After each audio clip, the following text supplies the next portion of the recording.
viendra et emmènera Élise avec nous au Conseil général. Merci Bruno.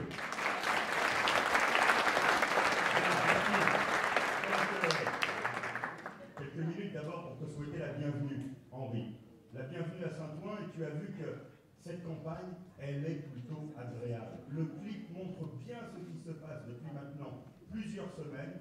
Une campagne de proximité, une campagne joyeuse, une campagne sur le fond, une campagne qui fait de la politique, parce que nous faisons de la politique du matin au soir, et une campagne qui montre aux habitants de Saint-Ouen, les Odoniens, comme ils s'appellent, qu'il y a aujourd'hui une candidate qui incarne véritablement l'efficacité, la proximité, le renouvellement, c'est Élise Bocherel.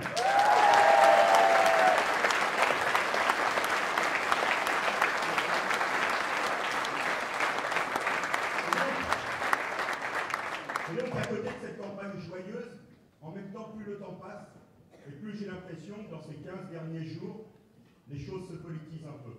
Et qu'il y a nécessité, dans ce qui va se passer le 20 mars, et dès le 20 mars, et ça c'est une dimension qu'il faut que nous ayons en tête.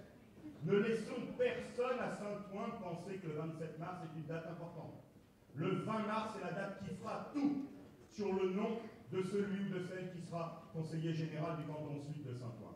Et donc je pense que ce qui va se passer dans les 15 derniers jours est un signal qui doit être donné à la gauche odonienne, est un signal qui doit être donné à la gauche française, est un signal qui doit être donné à nos concitoyens. Et je vous dis pourquoi je pense là en 3 phrases. D'abord, un signal donné à la gauche odonienne. Cette campagne a montré, et nous devrons le montrer encore beaucoup plus, qu'il y a la possibilité d'un véritable débat serein à gauche, d'un débat respectueux à gauche, d'un débat majorité contre projet alternatif, comme ce que nous avons fait pendant des années, je le redis ici, au Conseil général, en travaillant sur le fond. D'abord pendant de nombreuses années avec Claude Barthelone, qui était le président du groupe. Je l'ai été en lui succédant, puis d'autres nous ont succédé, en faisant en sorte de convaincre qu'il y avait une capacité à faire en Seine-Saint-Denis un programme pour la gauche qui soit différent de celui qui était en place, auquel nous participions loyalement, mais nous avions d'autres idées. Et je crois que sur cette campagne, ce que nous avons montré dans un débat qui est un débat serein à gauche, c'est qu'il y a nécessité à avoir un débat. C'est que nous n'avons pas envie de repartir dans ce département avec ceux qui étaient les piliers de la majorité il y a maintenant quelques années. Et qu'autour de Claude Barthelone, qui anime toute la gauche au Conseil général, il y a nécessité à conforter une majorité socialiste et écologiste qui a su donner un nouvel élan au département. Eh bien, je suis heureux qu'avec Élise, nous ayons réussi à le dire sans qu'il y ait d'outrance, sans qu'il y ait de mise en cause, simplement en disant qu'il faut faire de la politique et en demandant sur des problèmes particuliers quelles étaient les différentes solutions. Et cela, il faudra le continuer. C'est donc un signal donné le 20 mars prochain à la gauche odonienne que de mettre Élise Bocherel, que de mettre Mamadou Keïta en tête, parce que cela voudra dire que ceux qui ont su faire le rassemblement local, ceux qui ont su poser des débats politiques de fond, ceux qui ont su faire vivre le débat à gauche de façon sereine,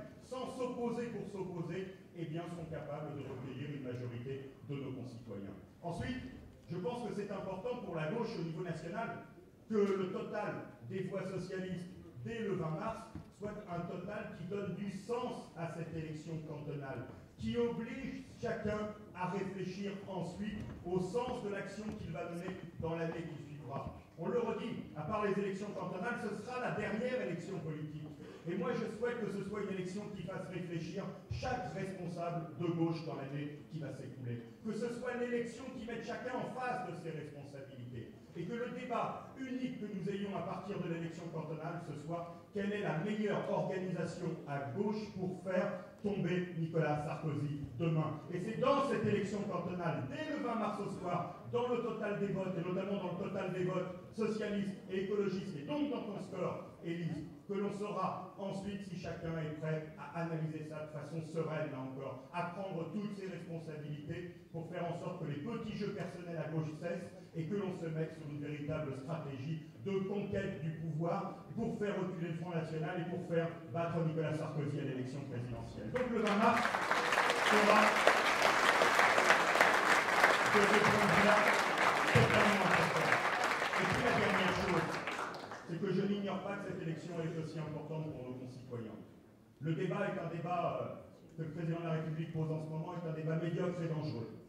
Oui, face à ces mauvais débats, ce débat sur l'identité nationale qui était parti il y a quelque temps, ces débats sur l'immigration qui arrivent aujourd'hui, ces prises de position des porte-paroles qui sont démenties par le Premier ministre sans qu'on sache véritablement la part de vérité qu'il y a là-dedans, quand au même moment les ultras, en ce moment à l'Assemblée nationale, discutent d'un texte sur l'immigration où ils sont en train de durcir par amendement toutes les mesures qui sont contenues dans ce texte. Et donc je le dis ici, quand on mesure, comme cela a pu être mesuré, le score de l'extrême droite dans notre pays, elle est haute bien entendu.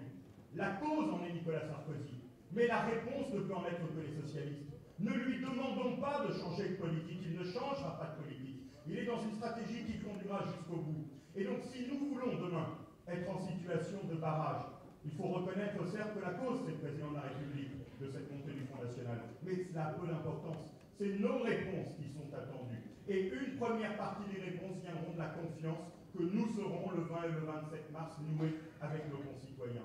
Et donc moi j'ai un double message quand je suis aujourd'hui sur le terrain. C'est de dire qu'Élise Bocherel incarne tout ce que j'ai dit dans ma première phrase. Cette efficacité, ce renouvellement, cette proximité que nous en avons besoin à Saint-Ouen.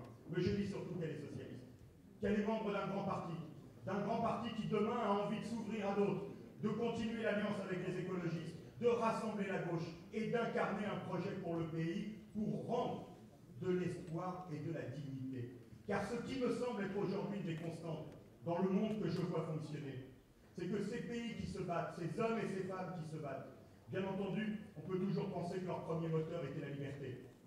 Mais je crois, pour en avoir discuté avec beaucoup d'entre eux, que le premier moteur était la dignité, que nous assistons à un moment dans l'histoire du monde où des hommes et des femmes se lèvent et disent « nous voulons être respectés, nous voulons vivre dignement et nous n'acceptons pas ce que l'on nous fait, nous n'acceptons pas ce que l'on nous réserve ». Et je crois que cette question de la dignité n'est pas limitée uniquement aux dictatures, qu'elle a une actualité aujourd'hui dans les pays qui sont des pays démocratiques, dans les politiques injustes qui sont menées, dans la façon dont on les considère, dans la façon dont on ne leur apporte rien véritablement pour régler leurs problèmes. Et moi, je le dis quand je rencontre demain les électeurs sur le terrain, voter Élise Bocherel, c'est voter pour le vrai renouvellement à Saint-Ouen, c'est voter pour la gauche, mais c'est voter pour la candidate qui demain, parce qu'elle gagnera aux élections cantonales, participera à rendre de la dignité, à rendre de l'espoir pour les citoyens de ce pays. Alors Élise, le 20 mars, en tête.